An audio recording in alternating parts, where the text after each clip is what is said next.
16h20, c'est Virgile sur M. Bonjour à tous et bienvenue sur M. Tout de suite, nous allons parler environnement de notre rendez-vous des experts. Et qui de mieux pour parler environnement que notre conférencier environnementaliste. L'environnement, c'est son dada. C'est Lucien Villemain qui est avec nous. Bonjour Lucien. Bonjour Virgile, bonjour à toutes et à tous.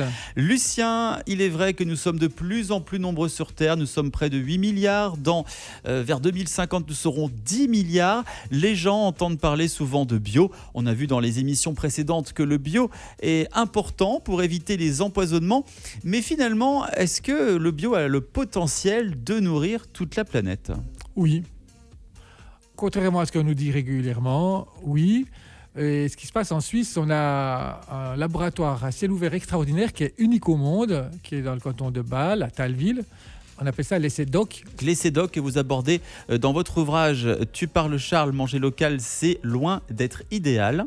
Effectivement, et cet essai DOC, en fait, ce sont 4 parcelles à ciel ouvert du côté de Thalwil, donc où depuis les années 70, ils ont comparé les différentes formes d'agriculture que l'on retrouve en Suisse, donc D pour biodynamie, O pour organique ou biologique et C pour conventionnel. Donc pour nous, essai DOC DOC.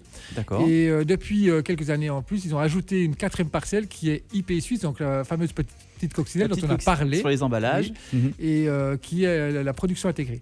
Et ce qu'on se rend compte, c'est vrai qu'au début, c'est clair qu'il n'y a pas à discuter. L'agriculture conventionnelle a des rendements beaucoup plus importants que l'agriculture biologique ou biodynamique.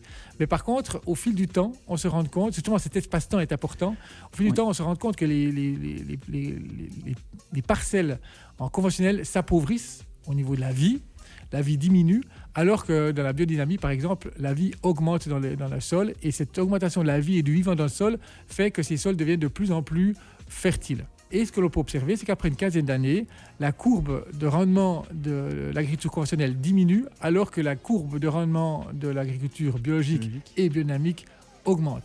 Et ce qu'on peut se rendre compte, c'est qu'à la fin, au bout d'une vingtaine d'années, c'est que la différence est de 15 à 20% selon les aliments de moins en biodynamique qu'en conventionnel.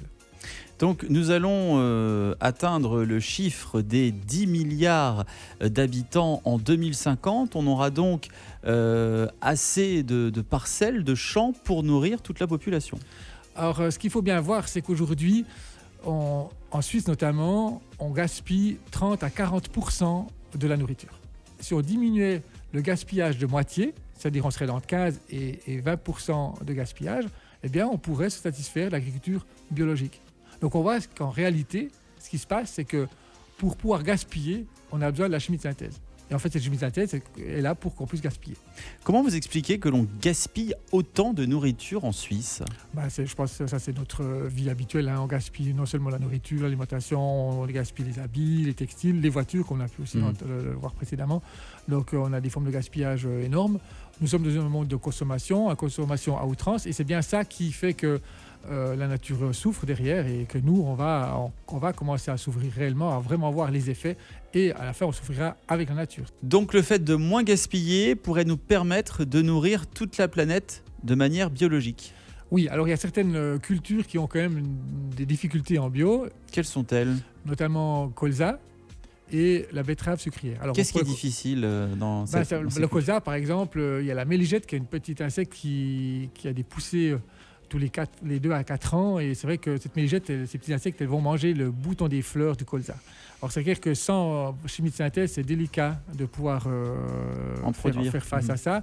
Donc on utilise la poudre de roche pour que ça blanchisse un peu le visuel de ces insectes, donc ça permet de sauver quelques boutons de fleurs. Mais ce qui est surprenant dans l'histoire, c'est qu'il y a près de 30% du sucre suisse qui part pour une boisson énergisante que l'on connaît bien. Oui, effectivement. Et c'est vrai que c'est là qu'on a une question à se poser. C'est des choix. Peut-être qu'on a à remettre nos choix, en fait, mettre des priorités dans nos choix. C'est-à-dire que, est-ce que j'ai vraiment besoin d'huile de colza ? On peut très bien passer à l'huile de tournesol, ça ne va pas forcément changer nos vies. Oui, ça va changer parce qu'on évitera l'empoisonnement du vivant.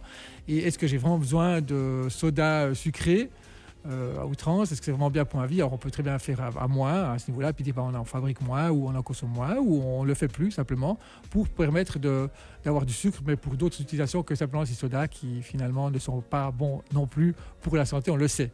Donc, c'est des choix je pense que c'est des choix et des priorités à remettre dans notre société et qui nous permettraient très bien de pouvoir vivre en bio avec des petites fermes plutôt que des multitudes de petites fermes pour pouvoir aussi avoir une productivité locale, quoi. On remarque effectivement par certaines enquêtes, certains chiffres, que le monde des affaires n'est pas forcément compatible avec le monde de la protection de l'environnement. Merci en tout cas Lucien Villemain. Je rappelle que vous êtes conférencier sur la protection de l'environnement. On vous souhaite une belle fin de journée et puis on se retrouve la semaine prochaine pour d'autres questions sur notre mère nature. Avec plaisir, à bientôt, au revoir, merci. M Media.